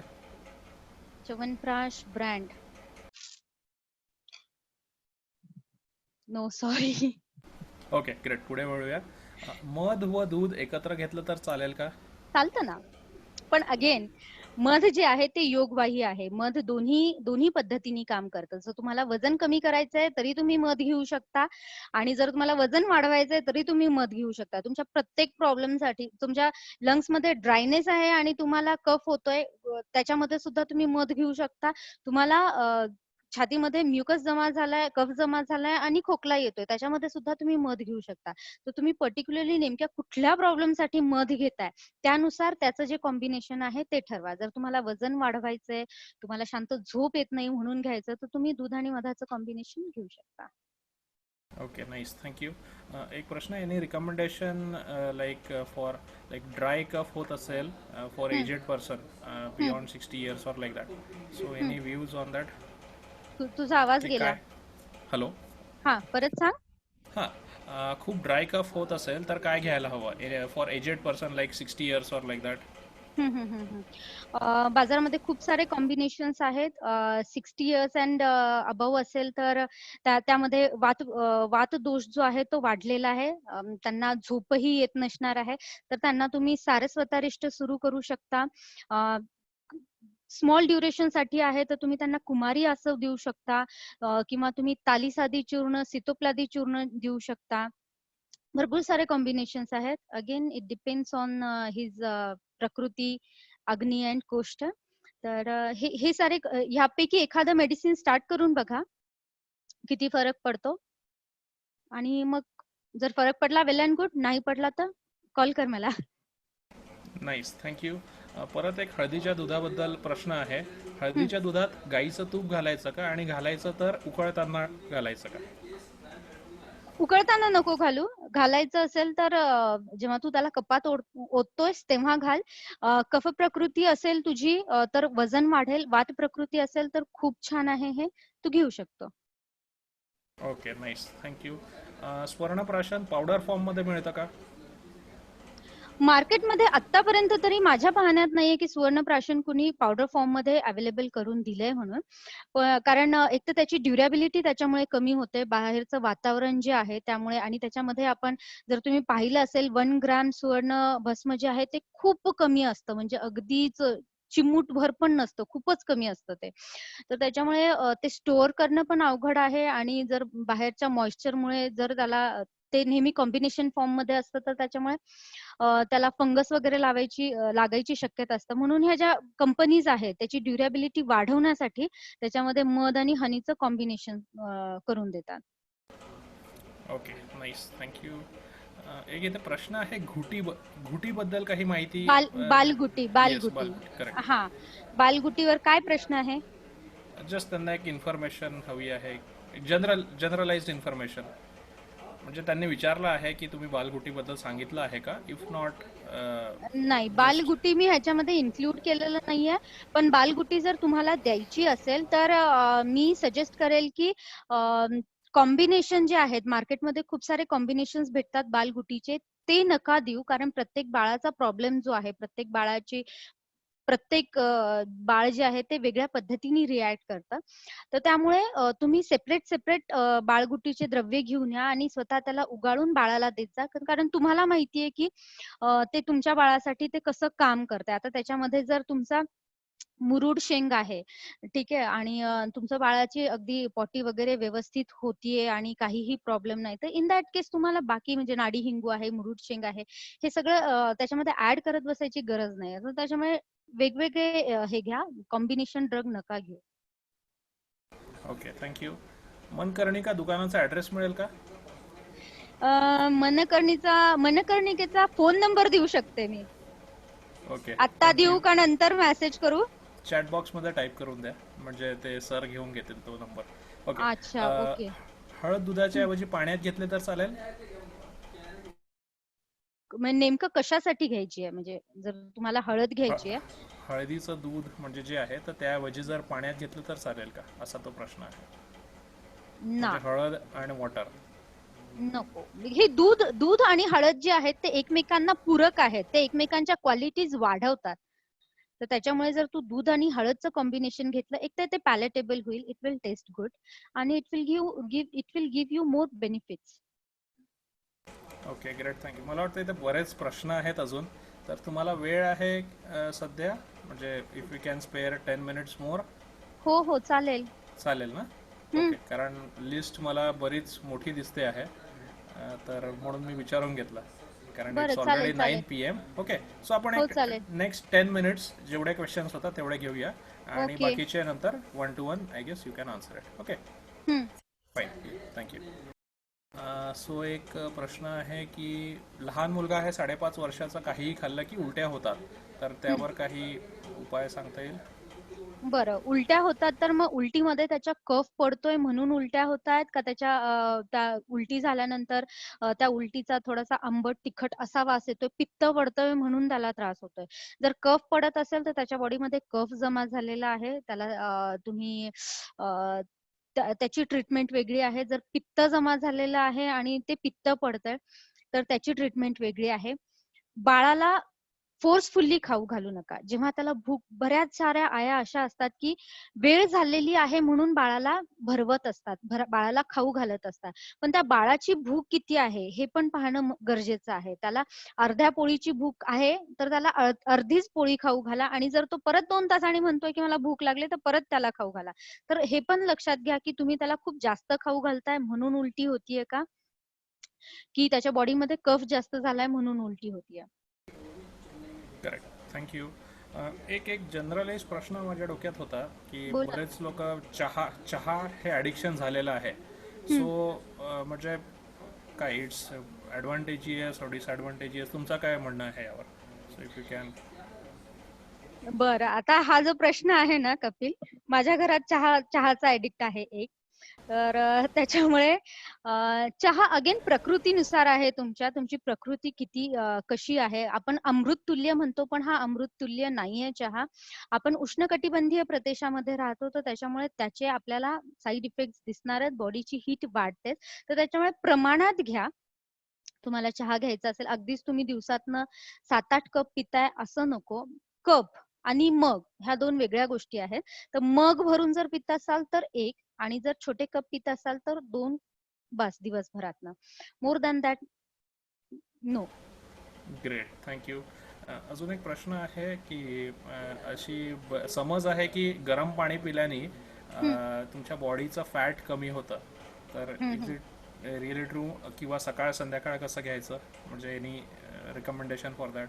आता जर तुम्हाला फॅट बर्न करायचे बॉडीचे, तर मी माझ्या मागच्या सेशनमध्ये सांगितलं होतं, की 7 धातू आहेत शरीरातले. रस, रक्त, मांस, मेद, अस्थि, मज्जा, शुक्र. तर त्याच्यामध्ये रस, रक्त, मांस, मेद. मेद म्हणजे फॅटी टिश्यूज तुमचे. हे 4थ्या नंबरचा तुमचा हे आहे धातू आहे. तर तुम्ही कुठलंही फॅट बर्निंगसाठी कुठलंही जर मेडिसिन घेता, तर त्याला एक साधारण 28 डेजचा कालावधी लागतो.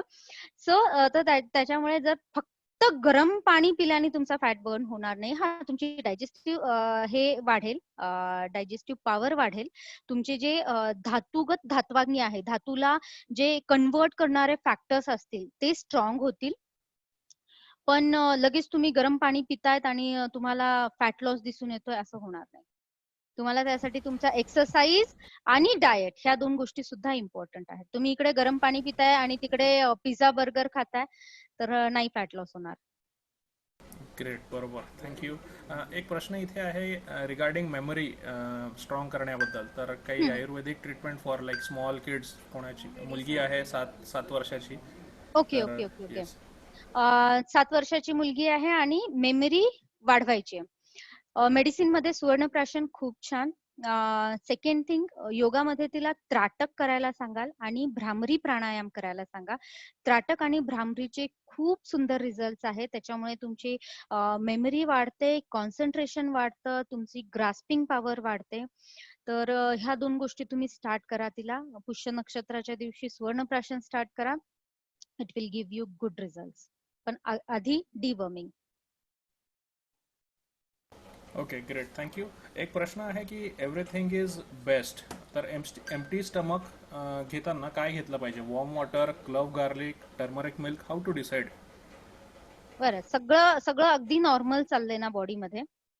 आता तुम्हाला त्याच्यामध्ये तुमचं काय एक्सपेक्टेशन्स आहेत? म्हणजे तुम्हाला हळदी दूध घेऊन तुमची इम्युनिटी वाढवायची का वॉर्म वॉटर घेऊन तुमची डायजेस्टिव्ह स्ट्रेंथ वाढवायची, ही गोष्ट सुद्धा मॅटर करते. पण तुम्ही अर्ली मॉर्निंग जे काही घेताय ते तुम्हाला 100% बेनिफिट देईल.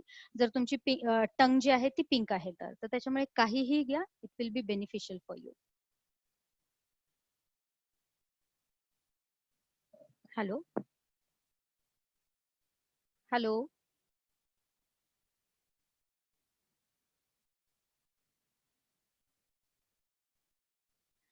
What are the medicines for deworming for kids and adults? Okay, kids and adult साठी तुम्हाला जर मॉडर्न मेडिसिन मधलं घ्यायचं असेल तर अल्बेंडाझॉल म्हणून आहे. अल्बेंडाझॉलचे खूप सारे कॉम्बिनेशन्स, खूप साऱ्या फार्मसीज नुसार बरेच सारे मेडिसिन्स बाजारामध्ये अवेलेबल आहेत. ते तुम्ही घेऊ शकता. It's a one time dose for kids. And for adult तुम्हाला 3 वीक्सचा डोस असेल. म्हणजे तुम्ही मंडेला घेतलं, ह्या मंडेला एक टॅबलेट, नेक्स्ट मंडेला एक टॅबलेट आणि त्याच्या नेक्स्ट मंडेला एक टॅबलेट, असे 3 डोस तुम्हाला घ्यायला लागतात ॲलोपॅथीचे. आयुर्वेदानुसार जर तुम्हाला घ्यायचं असेल तर तुम्ही विडंगारिष्ट घेऊ शकता, तुम्ही अरगवत कपिला वटी घेऊ शकता, तुम्ही कृमी कुठार रस घेऊ शकता. ह्या 3 पैकी कुठलंही एक मेडिसिन तुम्ही घेऊ शकता. Okay, great.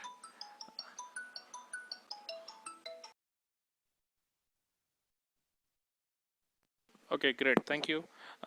एक प्रश्न आहे इथे, हनीची एक्सपायरी डेट असते का? हनी आजकालच्या जे हनी आहेत, आजकालचे जे ब्रँडेड हनी आहेत त्यांना एक्सपायरी डेट असते, कारण त्याच्यामध्ये शुगर कंटेंट असतो, शुगर किंवा jaggery. Okay, great, thank you. Prashant, तुम्ही मला कॉल करत होते, सेशनवर असाल तर आय गेस तुमच्या प्रश्नाचं उत्तर दिलेलं आहे इथे. ते जे आता लास्ट तुम्ही आन्सर केलं ना, क्लव, वॉर्म वॉटर और हा हा हा हा हा. त्याबद्दल होता. Okay, fine. येस. आणि अजून काय एक दोनच एक प्रश्न आहे इथे. हा 3 इयर बेबी ड्राय कफ होत असेल आणि त्यात थोडा वेळ खोकला चालला तर त्याला हनी देऊ शकतो का? फॉर हो ड्राय देऊ कफ इन किड्स. हो देऊ शकता. त्याच्यामध्ये हळद मिक्स करा आणि ते द्या, किंवा त्याच्यामध्ये सितोप्लादी चूर्ण मिक्स करा आणि ते द्या. किंवा लहान मुलांमध्ये जर तुम्ही कमी ड्युरेशन साठी जर तुम्हाला कफ साठी द्यायचं आहे तर तुम्ही कुमारी असो पण देऊ शकता. कुमारी असं ॲलोवेराचं एक हे आहे, कॉम्बिनेशन ड्रग आहे, ते पण तुम्ही देऊ शकता ड्राय कफ साठी.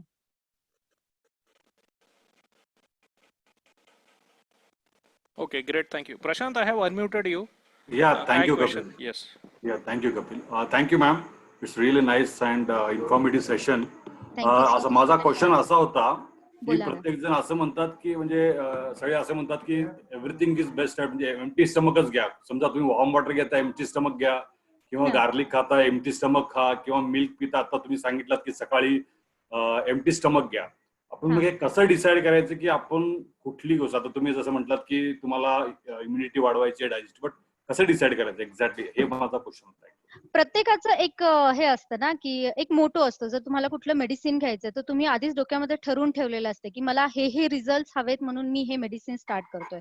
तसं काही तुमच्या डोक्यात आहे का? की मला जर सकाळी मला बॉडी बिल्डिंग करायची आहे, तर मी सकाळी उठून दूध घेतोय. तर असा तुमच्या डोक्यामध्ये काही मोटो आहे का? अच्छा, म्हणजे आता माझं इम्युनिटी सिस्टम वाढवायची आहे, तर दूध आणि किंवा म्हणतात की वॉर्म सुद्धा तुमचं digestive system is nothing but related to immunity system, right? बरोबर. इट्स नॉट त्यामुळे related with your immunity system. अच्छा, it's a part of your immunity immunity system. System, right. Immunity system मध्ये तुमचं रेस्पिरेटरी सिस्टीम आहे, तुमची digestive system आहे, तुमची nervous system आहे, तुमची लिम्फॅटिक सिस्टीम आहे. तर better to do best with combination immunity, आहे तुमचं. Better hmm, to focus on immunity, so hmm. Automatically everything will be covered, right? Yes. म्हणजे पण इम्युनिटीसाठी आपण हा पण प्रशांत, तुमची हे कुठली आहे, बॉडी टाईप काय, तुमची प्रकृती मी आता कोणती जे आहे? तुम्ही सेशन दिला हा. त्याच्यामध्ये as per that I am coming under pitta. Okay. हा. तर मग तुम्ही जर पित्तामध्ये असाल तर तुम्ही त्रिफळा चूर्ण सुरू करा ना. रात्रभर पाण्यामध्ये त्रिफळा चूर्ण मिक्स करून ठेवा आणि ओके, सकाळी मॉर्निंग मध्ये ते प्या. तुम्ही त्याला गरम करून कोमट करून पण पिऊ शकताय, किंवा तसंही पिऊ शकताय. त्याच्यामध्ये पण तुम्ही मध ऍड करून सुद्धा पिऊ शकता तुम्ही ते. आणि तो तुम्ही त्रिफळा त्याच्यासाठी पण चूर्ण हा. ते पण आता लोखंडाच्या ह्याच्यामध्ये काहीतरी बोलत होतात, नंतर तुम्ही म्हणाल ग्लास. येस, त्याच्यामध्ये ते जर असेल तुमच्याकडे तर वेल अँड गुड, नसेल तरीही चालतं, काही हरकत नाही. म्हणजे लोखंडाची एखादी छोटी कढई किंवा असं चालतं का का का ग्लासच हवा? नाही नाही, काहीही असेल लोखंडाचं तर त्याच्यामध्ये तुम्ही करू शकता. चालेल चालेल, धन्यवाद, thanks a lot. Okay, thank you. Okay, great, thank you. इथे अजून बरेच प्रश्न येतात आहे आणि we are running out of time as well. So yes, so ज्यांचे एक दोन क्वेश्चन्स आपण अजून घेऊया. ओके. आणि मी त्यानंतर एक क्वेश्चन वाचलाय. 2 वर्षाचा मुलगा आहे आणि त्याला फक्त मध द्यावा का? तर ओके, फक्त मध देण्यापेक्षा त्याच्यामध्ये हळद मिक्स कर किंवा सितोप्लादी चूर्ण मिक्स कर आणि ते दे विशाखा. नेक्स्ट क्वेश्चन घे, काय आहे? Okay, great. तुमच्या व्हाईट फील्डच्या क्लिनिकचा ॲड्रेस टाईप करून द्या चॅट बॉक्समध्ये. तो पण एक प्रश्न आहे. बाबा, याचं टाईप करून बरं नाही रे, खूप मोठा आहे ऍड्रेस. मी नंतर टेलिग्रामवर आणि याच्यावर टाकते, व्हॉट्सअपवर टाकते, चालेल का? चालेल चालेल चालेल हा, चालेल. येस. ठीक आहे. So this is the question. या बेबी कन्सीव्ह करण्याआधी कोणते पंचकर्म, तुम्ही पंचकर्माचा बद्दल बोलले होते. I guess they are asking about the type और which panchakarma we should have. Okay. पंचकर्म जे आहे ते 5 कर्म असतात बेसिकली. त्याच्यामध्ये पण मग तुमचं परीक्षण केल्यानंतर डिसाईड होतं. जर आता तुमची हीट प्रोड्युसिंग बॉडी आहे तर तुम्हाला विरेचन पंचकर्म करायला लागतं. जर बॉडीमध्ये खूप म्युकस जमा झालेला आहे, पीसीओडी सॉर्ट ऑफ तुम्हाला जर काही प्रॉब्लेम्स असतील, की बीज बनतंय पण बीज बाहेर पडत नाहीये किंवा फर्टिलायझेशन होत नाही, अशा जर काही गोष्टी असतील तर तुम्हाला वमन खूप बेस्ट आहे. किंवा कन्सेप्शन होतंय सारखं सारखं, हे काय अबॉर्ट होतंय, तर अशा कंडिशन मध्ये बस्ती इज वेल अँड गुड. आणि जर हार्मोनल प्रॉब्लेम्स असतील तर नस्य इज व्हेरी गुड. पण जे परफेक्टली फाईन आहेत, मेंटली फिजिकली गुड आहेत, but they want a healthy baby physically mentally and healthy ओबम आणि स्पर्मच्या प्रोडक्शन साठी विरेचन खूप छान आहे. की ज्याच्यामध्ये बॉडी मधली हीट कमी होते, त्याच्यामुळे मग बेबीला एक प्रॉपर एन्व्हायरमेंट भेटतं बॉडीच्या आतमध्ये आपल्या. तर त्याच्यामुळे virechan is best, virechan and nasya panchakarma. Okay, great, thank you. इथे अजून मला एक दोनच क्वेश्चन दिसतात, ते आपण पटकन घेऊन घेऊ. बोल रात्री ना. झोपताना पायाला जळजळ होते. हा. काही रोज रात्री कासेची वाटी पण तेल लावून पायाला लावतो, पण अजून काही उपाय आहे का? काय एज आहे ते ते इम्पॉर्टंट आहे. कारण बेसिकली हा जो त्रास आहे, जर त्या फिमेल असतील तर जो मेनोपॉझल एज आहे तेव्हा बॉडी मधली हीट वाढते, हॉट फ्लशेस होतात. तर ते जर एज असेल तर ट्रीटमेंट व्हॅरी करते. पण जर त्यांना चंद्रकला रस जर अवेलेबल असेल इंटरनल मेडिकेशन घेण्यासाठी तर ते तो यूज करू शकतात. प्रवाळयुक्त गुलकंद बाजारात भेटतो, बॉडी हीट साठी खूप छान आहे. तो तुमच्या बेबीजला सुद्धा देऊ शकता तुम्ही. तो त्या स्टार्ट करू शकतात, की ज्याच्यामुळे बॉडी हीट कमी होते. कधी कधी माथा गरम झाल्यासारखा वाटतो, हातापायांची आग होते. तर ह्या कंडिशन मध्ये प्रवाळयुक्त गुलकंद बेस्ट आणि चंद्रकला रस. Okay great, thank you very much. एक हा जो प्रश्न आहे मला वाटतं it is very common, like can you please suggest any remedy for bed wetting child below 10 year? Bed wetting is particularly related with worms. Deworming कधी केलेलं आहे ते बघा. डिवर्मिंगची गरज आहे. हे झालं फिजिकल साईन. मेंटली तो काही डिस्टर्ब आहे, त्याला कुठल्या गोष्टीची भीती वाटतेय का, हे बघा.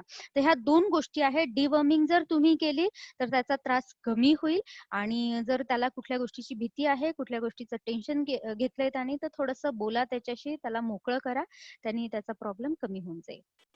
Okay, great, thank you. Is it good to have warm water with honey and cinnamon in the morning? या good. Okay, great, thank you. आणि अजून एक क्वेश्चन आहे, लॉकडाऊनमुळे I got very few ingredients of ghutti. Is there any combination required की यासोबत ही दिलं पाहिजे? बलहिरडा, मुरुड शेंग, मुरुड शेंग. बालहिरडा, मुरुड शेंग, जायफळ, म्हणजे दे आर आस्किंग की याचं काही कॉम्बिनेशन, और हे उगाळून दिलं तर? तुझ्याकडे बदाम असेल घरी, तुझ्याकडे खारीक असेल घरी, हे 2 जरी तू दिलेस तरी सफिशियंट आहेत. काजू सध्या गरमी आहे त्याच्यामुळे नको देऊस, पण बदाम आणि खारीक जरी असेल तरी ह्या 2 गोष्टी सफिशियंट आहेत. असं नाहीये की तुला सगळेच इन्ग्रेडियंट्स तुझ्या बाळाला द्यायचे आहेत म्हणून. जे काही अवेलेबल आहे तू तेवढं सुद्धा देऊ शकतेस बाळाला. Okay great, thank you. इथे एक शेवटचा प्रश्न आहे आता मला प्रश्नांमध्ये एक शेवटचा दिसतोय. माझी 2 वर्षांची मुलगी आहे, ती अजून बरोबर बोलणं शिकली नाहीये, त्यावर काही उपाय? किती शब्द बोलतीये ती, ते पण इम्पॉर्टंट आहे. आणि जीभ तिची जड आहे का ते पण आहे. बाकी जे माइलस्टोन्स होते तिचे, म्हणजे मान वेळेवर धरलीये का, रांगायला वेळेवर शिकलीये का, उभं राहायला वेळेवर शिकलीये का, ह्या गोष्टी पण मॅटर करतात. त्याच्यामुळे जर त्या सगळ्या गोष्टी सुरळीत आहेत तर बोलणं पण होईल सुरळीत. आणि त्याच्यामध्ये अजून एक फॅक्टर असा आहे की सध्या आपण न्यूक्लिअर फॅमिलीमध्ये राहतो. Most of the time parents are working, so baby सोबत बोलणारे जास्त लोक नसतात. तर त्याच्यामुळे होतं काय, बेबीची व्होकॅब्युलरी ही डेव्हलप होत नाही. त्यामुळे बेबी उशिरा बोलतो. जेव्हा ती स्कूलला जायला सुरू करेल तेव्हा तू म्हणशील की बाई आता शांत राहा, इतकी ती बोलायला लागेल, कारण तेव्हा तिची व्होकॅब्युलरी इतकी डेव्हलप झालेली असेल. सो चेक करायला लागेल फिजिकल आहे, मेंटल आहे का, सगळं नॉर्मल आहे, just because of this thing she is not talking. तर हे एकदा बघून घे. Okay great, thank you. आपण एक सिनॅमनचा प्रश्न घेतलेला होता. So does it affect liver if you take cinnamon for a longer time? Again it depends तुमची बॉडी प्रकृती कोणती आहे ते. तर तुमच्या बॉडी ग्रेट. प्रकृतीनुसार ते ठरेल की कुठली गोष्ट तुमच्यासाठी गुड आहे आणि कुठली गोष्ट तुमच्यासाठी बॅड आहे. Okay, nice. सो इथे आज आपले सगळे प्रश्न संपलेले आहेत. So thank you very much doctor Swapnali. बरीच इन्फॉर्मेशन दिली आणि बरेच प्रश्न घेतलेले आहेत. बऱ्याच पार्टिसिपंट्सचे इथे क्वेरी सॉल्व्ह झालेले असतील. अजूनही कोणाच्या क्वेरीज असतील, काही क्वेश्चन्स असतील तर तुम्ही डॉक्टर स्वप्नाली यांना रीच आउट करू शकता. सो आजचं सेशन आपण इथे क्लोज करूया. Already we are running out of time. Okay, so thank you, Dr. Supnali. Thank you all for joining in. Thank you very much. Good thank you night. Kapil. Bye bye. Thank you Have a Priyam. nice night. Yes. Thank you. Good Bye. Night. Bye bye bye.